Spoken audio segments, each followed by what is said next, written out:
Yo tengo varias preguntas. Sí. La primera es que, como en el contexto de la renovación del estado de excepción, nosotros ya hemos renovado el estado de excepción casi 40 veces. Entonces, mi duda es, estoy haciendo una pregunta, ¿no? No voy a parar. Mi duda son dos. La primera es, hay que dar el paso siguiente. En su minuto, en el proceso constitucional recién pasado, se puso como sobre la mesa que se incorporara la causal de acto terrorista para declarar el estado de asamblea. Entonces, avanzamos hacia allá o desistimos hacia el otro lado, es decir, no renovando un estado de excepción y que el gobierno ya efectivamente tome otro tipo de medidas. Creo que aquí también se puede como hacer el enlace con todo el tema que se genera en torno a la regla del uso de la fuerza y que eventualmente no vamos a necesitar un estado de excepción para que el ejército intervenga en el orden público, control del orden. Entonces, por ahí la primera pregunta, ¿hacia dónde vamos? ¿Vamos hacia una medida más dura? ¿O empezamos a probar otro tipo de medidas que quizá vayan como una vertiente más de diálogo? Si bien no ha funcionado, quizá podría funcionar, no sé. Es una pregunta. Y la otra, un poco en este mismo contexto, es que en algún minuto para la Convención Constitucional aparecieron muchos personeros, mapuches, con todo este tema de los caños reservados, varios que en su minuto tenían ideas bastante positivas y que podrían incluso complementarse con lo que se discutía, pero también aparecieron quienes decían que en algún minuto íbamos a requerir incluso una visa para hacerlo. A mí, yo creo que también igual afecta el hecho de que uno lo ve de Santiago, pero me da la idea de que este tipo de banderas como que han ido bajando un poco, se ha abierto mucho paso a la violencia, pero como que me da la sensación de que la tendencia va a la baja, pero puede ser una sensación. Y sería esperable que esto siga así y nos lleguemos como a un escenario donde está todo estandarizado y normalicemos la situación de violencia, que quizá no tenga un componente ideológico tan fuerte, pero me pasa que mientras más me meto o más estudio el tema de la Araucanía, siento que igual en algún minuto vamos a tener que esperar una especie de marcha blanca, como alguna medida que sea una conversación y ver si funciona o no, porque ya se están normalizando con el plan de seguridad alimentaria que se implementó en la mano de una sur para el tema de la cosecha. Para mí fue la muestra máxima de que ya la gente está acostumbrada a vivir con el ejército en la calle. Y si el ejército en la calle no pueden hacer cosas tan cotidianas como cosas. Entonces, no sé si han tenido preguntas, pero me arriba la duda. Mira, yo creo que las dos preguntas son complementarias, distintas pero complementarias. La primera sobre el estado de emergencia y también el poder escalar, ¿cierto?, el nivel de acción. Yo creo que hay dos cosas que hay que tener en cuenta. Lo primero es que el estado de emergencia, cuando lo redactamos en su minuto, lo pensamos, ¿cierto?, era un estado de emergencia que ante todo tuviera legitimidad. Es decir, que la gente lo apoyara, ¿cierto? Y para que la gente lo apoyara, se tenían que utilizar las Fuerzas Armadas en aquellos que tenían ventajas comparativas y pudieran colaborar con la gente. Porque la gracia del Estado de emergencia no era reemplazar a la gente, sino que ampliar la presencia del Estado y colaborar. Y por eso que el Estado de emergencia, en su línea original, ¿cierto?, lo que hace es un apoyo logístico, de transporte, tecnológico y de vigilancia a las policías para sus procedimientos de prevención y sus procedimientos de persecución penal. Y esa es la lógica del estado de emergencia. Y eso se traduce además en otro punto que también es muy relevante, y es que este es el primer estado de emergencia desde el retorno a la democracia o estado de excepción, en donde no se restringen derechos fundamentales. Es un estado de emergencia bastante atípico en ese sentido, porque el estado de emergencia, la gracia del estado de emergencia es que se puedan restringirse todos los derechos fundamentales. Lo vimos en la pandemia, lo vimos ahora en los incendios de Valparaíso, bueno, acá no están restringiendo los derechos fundamentales, nadie. Y esto tiene como consecuencia, o trae como consecuencia, dos aspectos. La mayor presencia del Estado, ¿cierto?, desde el punto de vista de la prevención, disminución de los hechos de violencia, sustantivamente, desde la perspectiva de la persecución, aumento de los hechos de violencia, perdón, de los detenidos en un 30%, y ya vemos muchas de las personas que están, forman parte de los liderazgos de las orgánicas radicalizadas y terroristas presas. Y vemos también una legitimidad social de las Fuerzas Armadas y de las policías. Es decir, no han habido problemas vinculados a vulneraciones de derechos fundamentales de las personas en la población azul. Y por lo tanto, en ese sentido ha existido un estado de emergencia materializado correctamente por las policías y por las Fuerzas Armadas.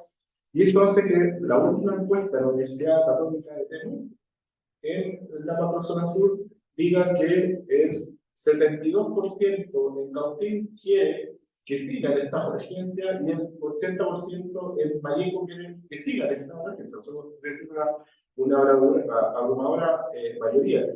Y en ese sentido, ¿qué quiero decir eso? Significa que con esto que el estado de emergencia tiene que eternizarse.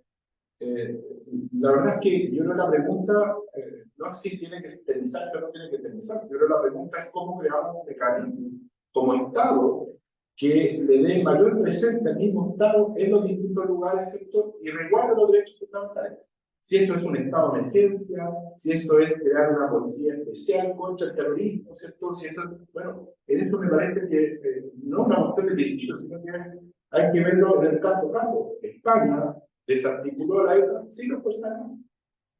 Y por lo tanto, no es una cosa de principio que tenga que hacer las Fuerzas Armadas. Ahora, la pregunta es, ¿cuál es la realidad de Chile? No cuál es la realidad de Irlanda del Norte, sino cuál es la realidad de la propia España, cuál es la realidad de Chile. La realidad de Chile es que lo que estamos viendo es que la sola fuerza policial hoy día no da para efectos de poder combatir el terrorismo, el narcotráfico y el crimen organizado.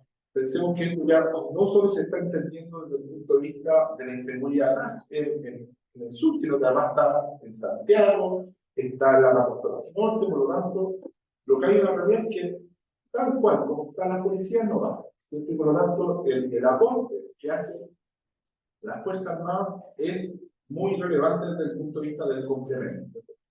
Ejemplos muy básicos, ¿cierto? Pero, por ejemplo, usted sabe que para efectos de combate del incendio forestal, etcétera, le disparan a los helicópteros, a los aviones, etcétera. Carabineros, por ejemplo, no tienen un helicóptero blindado de la playa. Muy bien. Es decir, si Carabineros quiere pasar por encima de ciertos territorios, por ejemplo, de Tucumán, tiene que pasar a una altura que no puede hacer todo, porque efectivamente no tiene las capacidades estratégicas para poder, por lo tanto, necesariamente las capacidades estratégicas, no solo desde el punto de vista material, sino desde el punto de vista coordinacional y desde el punto de vista de la inteligencia, tienen que aumentar para que, más allá de un estado de excepción, para poder desarticularse el terrorismo desde su raíz, de manera de poder darles la energía a esas personas. Ahora, en eso me parece que es muy relevante que se tenga en consideración que esto no es un problema solo de más o menos policía, más o menos, sino es un problema político.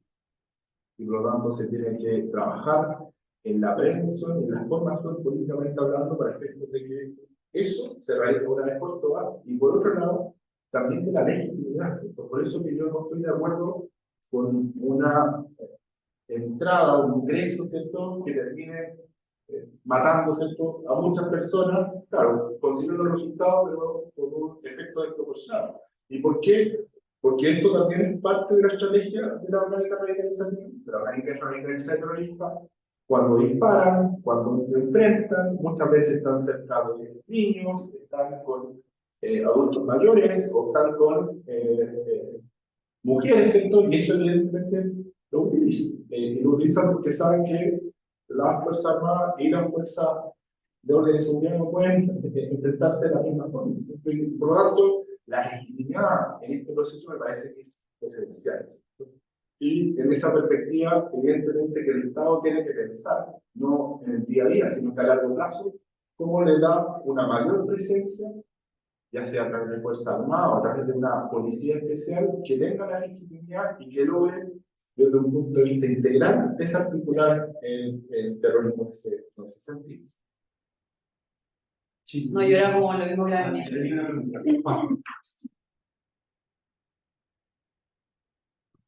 Ahí sí. Bueno, muchas gracias por tu presentación. Mira, la verdad es que me surgen dos dudas o dos preguntas de lo que nos acabas de decir. La primera se relaciona quizás con la orgánica de estos grupos terroristas y cómo funcionan o cómo se mantienen el funcionamiento luego de que somos capaces de identificar y capturar quizás a sus principales líderes. Eso es como en términos generales de la orgánica. Y en segundo lugar, me estoy dando vuelta la idea de que hoy existe quizás un germen de unión por parte del Estado hacia la identificación y el combate contra estos grupos. Y te quería preguntar a propósito de qué cambió.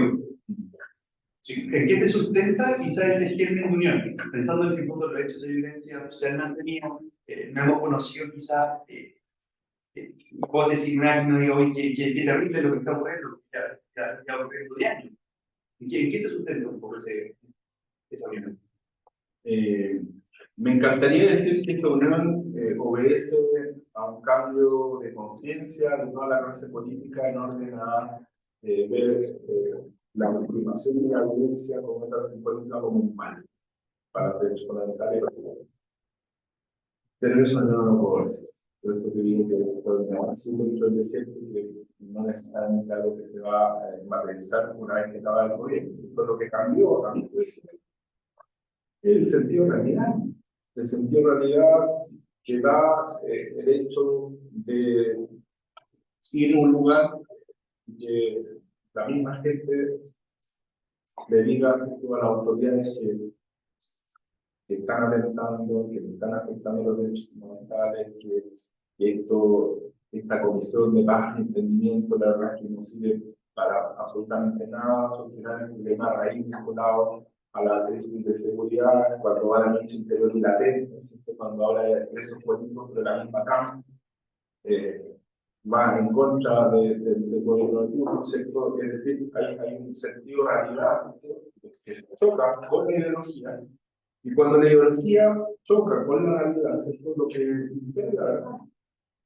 Y esa verdad es apoyada también por la gente. Los 32 alcaldes de la Araucanía apoyan el estado de emergencia. Y esto no es por una ideología, sino que es un sentido de realidad. No estoy diciendo con esto que esté bien, que esto se terminice, que las Fuerzas Armadas, etc. Ustedes lo vieron a propósito de la toma en ¿cómo se llama? Donde el mismo alcalde Bogano señala y se abre, es algo que es impensado en su minuto. ¿Y por qué? Porque hay un sentido de realidad, simplemente. ¿Significa que eso es que hay un cambio de convicción política acerca de lo que está pasando en el país? Yo creo que eso no. Y por eso que, a mi juicio, esto, hay que ver cómo se crean instancias que le den una perspectiva de Estado, ¿cierto? Es decir, que traspasen el gobierno de turno para lo que está ocurriendo, porque lo contrario lo que va a ocurrir, mañana se cambia en 2 años más el color político del gobierno, lo que es oficialismo ya va a ser oposición, y vamos a volver a la misma parte. Y en esto no hay que quedarse tranquilo. Recordemos que hace nada el país decía que lo que estaba ocurriendo era A, y hace nada el país dice que lo que está ocurriendo ya no es A, sino que todo lo contrario es nada. Entonces hay una volatilidad del país y la ciudadanía que es bastante preocupante, y por lo tanto lo que tenemos que avanzar es darle seriedad, darle estabilidad, asociado no a la ideología, sino que asociado a los principios básicos de un Estado de Derecho y a el sentido de realidad de las personas que están viviendo ahí.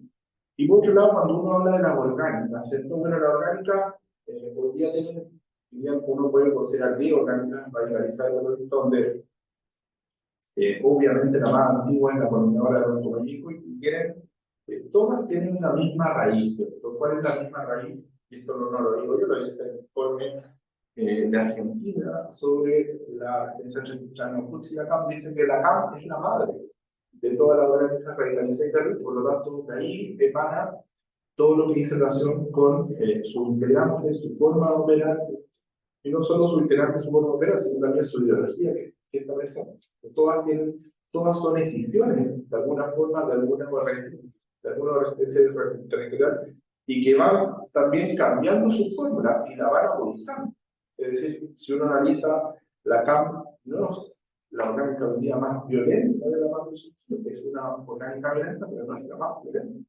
Hay otras orgánicas, como la referencia mapuche Mayen, que opera y tiene su sede de Mucuncuy, que está abriéndose a quemar centros de salud, escuelas, también asesinar gente, también atentar contra iglesias, sector católica y evangélica, por una ideología que está presente, y donde está el poder del narcotráfico. Bueno, la ANAM se separa, por ejemplo, de esas prácticas de la defensa, pero la idea es la misma, básicamente. El modo penal es exactamente lo mismo de abolizar a trabajo. Ayer fue condenado, ratificar la condena de 20 años de cárcel por el asesinato del cabo Lavín en el Penco en el año 2020, Luis Lavín, que forma parte de la Huelchana Ocampo. La Huelchana Ocampo nace a propósito de la excepción de la CAM con ocasión de el asesinato del matrimonio de Luis Lavín. ¿Por qué? Porque la CAM se desliga del asesinato, ¿cierto? Y condena el asesinato de ese niño. Entonces, los mismos integrantes de la CAM, que consideran que era legítimo cierto asesinato, se rinden y forman la vuelta con un nivel de violencia también muy complejo. Por lo tanto, acá no hay que quedarse tranquilos porque está el Yaitul en la cárcel y que mañana se condenan. Para nada, ¿cierto? Yaitul es un líder, un cabecilla político de la Cámara, obviamente vinculado a los hechos delictuales, pero bajo ningún caso, si se toma a estos delictos, se cae la violencia terrorista a la persona bajo ningún aspecto. ¿Por qué? Porque existen ramificaciones esto por todas las regiones, en las 4 regiones, y que están extendiendo ese modo grande, esta ideología, y donde todavía la presencia del Estado es escasa. Y por lo tanto, es desarrollo. Solo como un complemento. Esa ramificación de estas organizaciones es pacífica, conversan entre ellas, o puede darse un poco lo que hemos visto acá en Santiago con estos grupos de narcotráfico que empiezan a pelear por territorio y empiezan a eliminarse unos por los otros. Uno tiene que entender que en esto existen los mismos problemas. Si al final del día, lo que está de fondo, como se está debatiendo la soberanía, y por ejemplo, por el control territorial, lo que pretende es esta soberanía territorial, pero su soberanía territorial. Y la soberanía territorial donde este grupo humano, no otro grupo. Por lo tanto, las peleas de poder son también comunes entre ciertas orgánicas, ¿cierto? Pero hay otras orgánicas que sí actúan más comunadamente, ¿cierto? Hay orgánicas como la Liberación Nacional Mapuche, la Resistencia Mapuche Vallejo y la Huelchana Trabajo, que han aparecido con ubicaciones complementarias, ¿cierto? Frente a un atentado específico. Han habido reuniones donde se han comunicado conjuntos, ¿cierto? Y eso evidentemente es muy complejo. Es decir, hay un actual coordinado también, pero también eso nos tiene que desconocer que hay problemas de poder dentro de la misma orgánica y con otras orgánicas específicas, porque todas las orgánicas buscan lo mismo, ¿cierto? La soberanía territorial, pero su soberanía.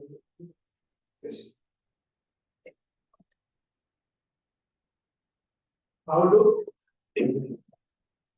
mi inquietud es sobre, entendiendo que este es un tema, digamos, que pasa comunicante entre el narcotráfico y organizado y el terrorismo, pero si uno pudiera separar, digamos, y restringir no solamente estas orgánicas con reivindicaciones mapuches, ¿qué tanta gente es? ¿Estamos hablando de, por así decirlo, un ejército de gente o grupos pequeños pero bien organizados? Y complementariamente con eso, ¿qué tanto apoyo tienen de la ciudadanía que reside en esas zonas y que podría dar parte, digamos, de su argumentario reivindicacionista? Porque si uno lo mira por lo que son las elecciones, por así decirlo, ¿cierto? En general son zonas que más bien parecen ser, incluso las zonas con fuerte presencia mapuche o indígena, suelen ser más bien proclives a un sector de centro derecha que de izquierda, y claramente el argumentario de esta gente está tenido, digamos, por una ideología izquierda. Básicamente eso, o sea, cuál es su envergadura, su tamaño y qué tanto apoyo pueden tener. Y lo otro que quería preguntar es que hace algún tiempo yo me acuerdo que una autoridad militar o las Fuerzas Armadas dijo una frase, digamos, que dio mucho que hablar, algo así fue como que denme una semana, no soluciona problemas, o algo por el estilo, ¿no? Como dando a entender que ellos tenían un perfecto conocimiento de dónde estaban, por así decirlo, quienes manejaban todo este tema, qué sé yo. Y eso hablaría primero de un nivel de inteligencia que a mí me sorprendería, porque la verdad es que lo que tú señalas y lo que uno escucha en general, los niveles de inteligencia que parecen, no solamente sobre este aspecto, digamos, en general, digamos, sobre temas vinculados a orden público, parecen ser bastante precarios. Sí, a ver, tengo que vincular la última pregunta con la primera. Nosotros hicimos un trabajo de inteligencia bien profundo y se logró identificar, de hecho, está en el libro en ese contexto, en base de entrevistas que se hicieron en ese momento, se logró identificar quién eran los que ejercían la violencia internalizada. Y ese resultado, con nombre de origen, detalle, todo, vinculación, domicilio, relación, ¿cierto? Con ese resultado, con el trabajo de joyería de la inteligencia, arrojó 416 personas. En sí son 416 personas las que efectivamente hacen la violencia de la macrozona sur entre el año 2022 y el 2024 puede haber variado en algo eso, pero la sustancia sigue siendo la misma. Por lo tanto, hay una realidad en ese sentido que efectivamente es fácil conocer, es fácil